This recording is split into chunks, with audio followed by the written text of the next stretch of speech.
Japanese style meal. Alright, so what I'm doing here, I've already trimmed these as 3 boneless, skinless chicken breasts. And this right here is just how our local favorite Japanese restaurant does it. Cuts the chicken like that. It's how my wife likes it, so that's why I'm cutting it this way. Obviously, if you wanted to do more cubes or something like that, it would be perfectly fine. Uh, Obviously, this right here is going to cook faster, so just, adjust your cook times according to the cut. But we'll move on to the steak. Alright, so we moved on to the steak. Sorry, that was terrible. You'll notice here I'm kind of cubing the steak up a little bit more, not as thin as the chicken. My wife's not going to be eating any of the steak, and I like my steak rare. I'm one of them people can about throw it on like this, but I don't need it to cook as much, so we're ready to marinate the chicken and steak. So real simple marinade, just a teaspoon of garlic powder, some teriyaki marinade. Like I said, easy. You could add it something different if you want, but keeping it simple. So the next step's give it a little tossy toss, go in the fridge to marinate overnight. We're ready for veggies. Alright, so I told a little fibby fib. We're actually doing the rice next, and what I do is I start off with a cookie sheet pan, take some parchment paper, spray it with nonstick spray, and then press it out flat, the cooked rice, press it out as flat as I can get it in the cookie tray. You want to do this well before you plan on cooking. If not the day before, that just gives it time to kind of dry out and get that perfect texture where it's ready to fry up good. If you try to cook it fresh, it's going to get gummy, almost taffy-like. So once the rice is ready, I just go ahead and put it into a non-stick bowl I sprayed. I just think it's easier than trying to take it straight from the cookie sheet. Alright, we finally made it to the veggies. You're just going to cut up the veggies of your choice. I went with carrots, I went with broccoli, and I went with mushrooms. Also did onions, but like socks in a dryer, that footage is inexplicably lost forever. Alright, so we got all our stuff ready for the griddle.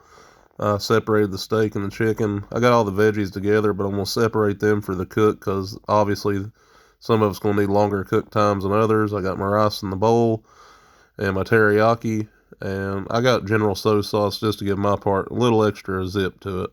Alright, so we've made it to the griddle. Check our temps. Got that 406 right there. Then over here we got 402, so pretty even. We'll see what the back says. 394, not terribly off. And 452, so I got that one. I need to turn it down. You want a good high heat, around 400 or so for the fried rice, get it started. That way you can kind of start getting that crust on it. So just some oil, like almost always. Rub it in real thin. We don't want it to float in it, like I say a lot, but you do want enough there to kind of start heating up. Then next thing you're going to do, we're ready for the rice. Alright, so the griddle's had enough time to heat up that avocado oil. Like I said, non-stick spray in that bowl just so it'll fall out. Get it all in there, get it all out of the bowl. Then I'm going to take my spatula and just going to work it down to press it into a thin layer. Start this first because the fried rice, to get that ideal crispiness, takes a little longer, and I'm going to use the other side of the grill too. Use both halves of the griddle to my advantage right now, just kind of spread it out to get it started. It's going to take a little while to get where you want, like I said, and if you watch my other videos, you're going to have to turn the heat up on your burners just a little bit to keep it kind of regulated. But you'll see I'm just trying to work that down thin, and we'll go ahead and watch this rice process play out.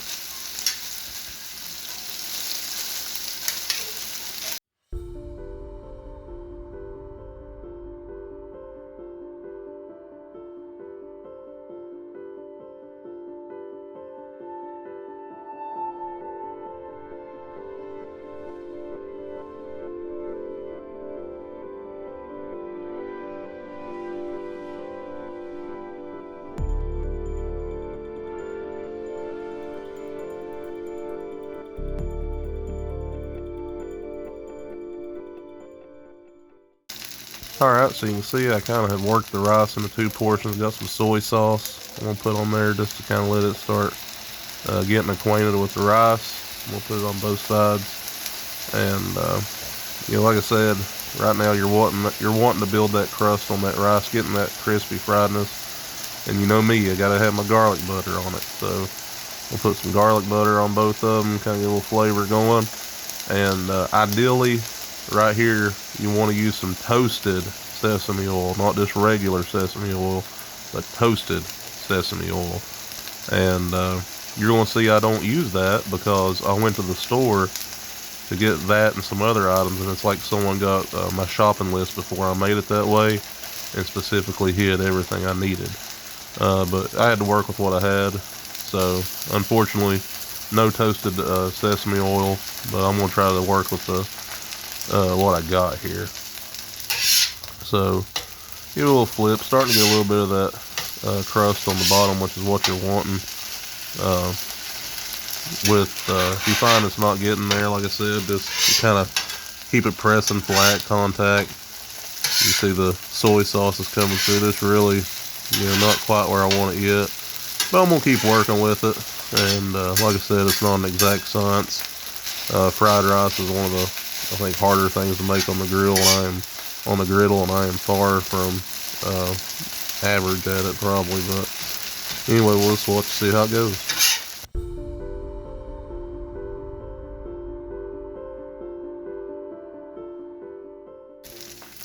Alright, so I'm breaking back into the video here. I don't know, for whatever reason, I felt this next part oddly satisfying.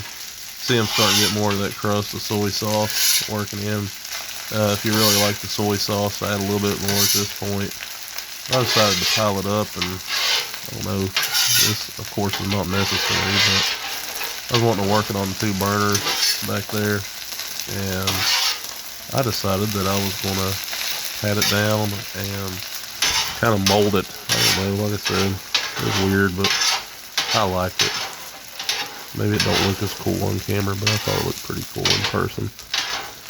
Maybe I need like a top-down camera or something, but I just kept working it and I'd push it down. Anyway, just trying to have a little fun with it.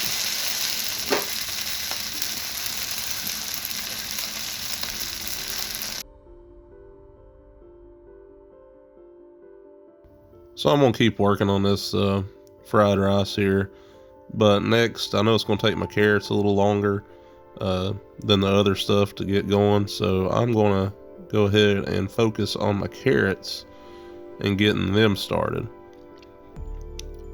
So one thing with this, these are just, like I said, peeled and cut carrots. I got some water, and I'm going to go ahead and put my carrots on the griddle with a little oil, like I said, just to kind of get everything started. And I'm going to try to kind of steam them on the griddle, as you'll see here in a little bit, with some water and the melting dome. That's one way I just like to do veggies on there, get them going, work them around. But the carrots will take a little longer. And oops, I had I guess some of the stem part on there still, but no big deal. Just work them over. You could use canned carrots here, but if you're doing canned carrots, you're not going to want to add them right till the end, because they'll just be, mashed carrots before it's over with. But I'm going to put me a little water here, get some sizzle action going on, and I'm going to cap it. And then I'm going to keep working my fried rice and the carrots, watch them kind of as they steam.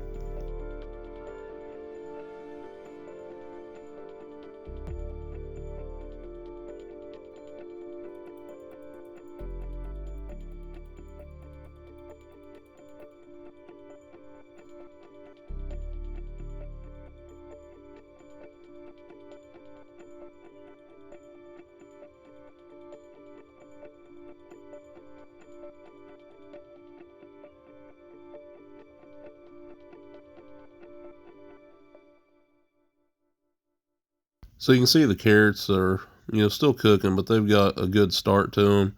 Like I said, I don't want them mushy, so I'm just going to give them a little water back there and just let them steam a little bit more. Put a little oil down to start heating up. I'm going to put my onions and broccoli on next. And I'm just going to keep working the fried rice. It's about done. I mean, like I said, I'm not perfect by any means at fried rice, but it's maybe a little hard to see on camera, but it's starting to get that, kind of that crispiness around it. So I'm gonna flip it around, and then I'm gonna move it to the side to keep it off the direct heat while the onions and broccoli and the carrots keep doing their thing, and we can start letting this eye heat back up for our chicken and steak to finish up this show. So it won't take long for the oil to heat up. So that's just kind of what I'm doing. Give it enough time. You see that rice trying to make a jump for it, but griddle's still nice and hot. Put my veggies on, let them sit there. You'll see a couple rogue carrots made their way in there, but you know, no big deal. I'll eat them a little more al dente, I guess. They'll still cook. Turn the rice. Like I said, it's about done. Just gonna keep working that. We'll push it off the side, and we'll keep the veggies and get ready for our meat. So unfortunately, in my never-ending pursuit to pump out quality content, my phone's memory storage got full, and I missed the rest of the cooking the veggies and getting the chicken on. So, apologies for that. I'm mad at me too. You can see my chicken is just kind of sitting there. Like I said, it won't take long. I just put the cap over. That's a habit I got, but I'm going to work with it. It goes a lot quicker than what you'd think when it's cut that thin. But like I said, if you chose to, kind of cube it or something, it's going to take maybe a little bit longer. You can see the griddle move there just a little bit. I got somewhat of a stubborn spot. So I'm going to squirt a little water on it. It's going to bubble right off. Just, if you've not seen the cleaning video, I go over that in a little bit more detail. I'm going to work it up here to the grease trap because I don't want that getting back there on my veggies. The carrots are still back there. I actually put a little brown sugar on them, kind of get that sweet taste. Typically the Japanese sweet carrots. Bring the broccoli and the onions up here to kind of start warming up a little bit, and we'll let these do their thing until we're ready for the steak. One thing I am going to do is go ahead and add the mushrooms. Like I said, I don't want to overcook them. I don't like my mushrooms rubbery, so I'm just going to go ahead and let them start getting a little bit of heat to them there with the broccoli and the onions and the couple little strangler carrots that I didn't feel like picking out. So we'll let them cook, and we'll be ready for a steak here soon. We're about done.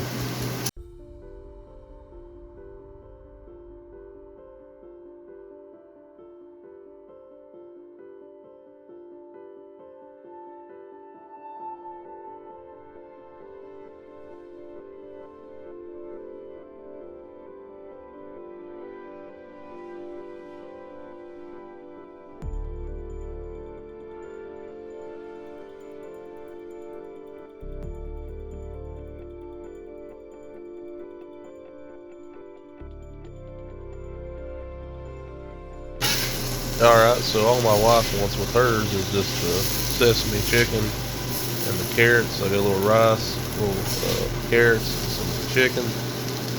Never mind that burnt junk up there at the front. I'm not serving that to her. Alright, yours ready. She's too good to me for that. And I got my, veggies just staying warm back there. I'm gonna scrape the eye up here, and that way I can get ready to start letting it heat up to do my steak.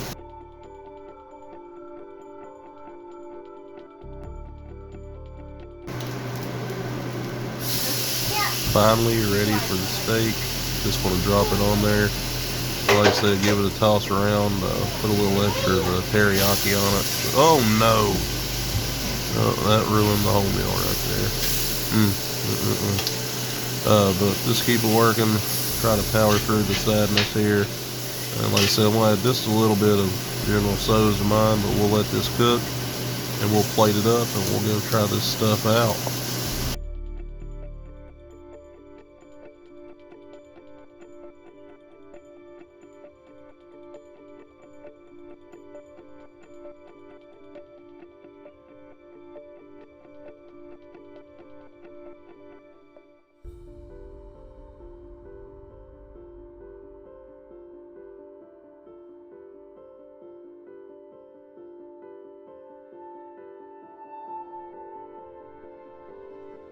Here you go. Let's go try it.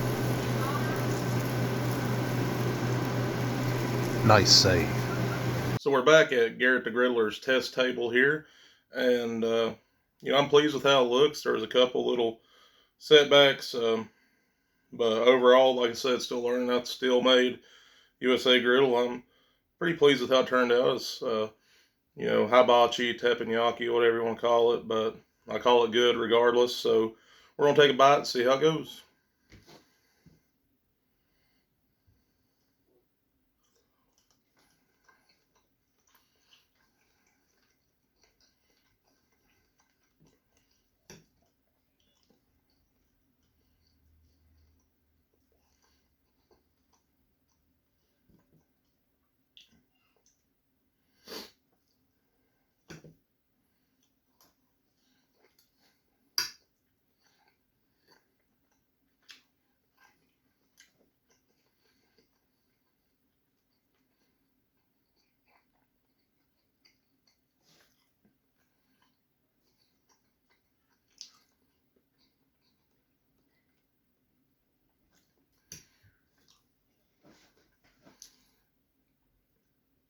It's solid. Like I enjoy it, and I think it looks good. Hopefully, it looks good on camera. Probably the best fried rice I've ever made. Like I said, you just want to make sure that you make your rice at least overnight and refrigerate that. If not, if you just put it on as soon as you make it, it's going to be really gummy, kind of like a weird taffy-like texture. I don't know. It's almost can get to where it stretches. It's really weird. Uh, I just want to do a beginner style, Japanese style dinner, and you could make it easier or harder if you wanted. Like I said, I use fresh carrots. I just like how they taste better. If you want to add canned carrots at the last minute, that'd be fine too. But whatever you want, uh, it's kind of like I said, it's your art piece you're creating. So whatever makes you happy in it, put it in there, and hope you enjoy. Till next time, this is Garrett the Griddler saying, let's keep cooking.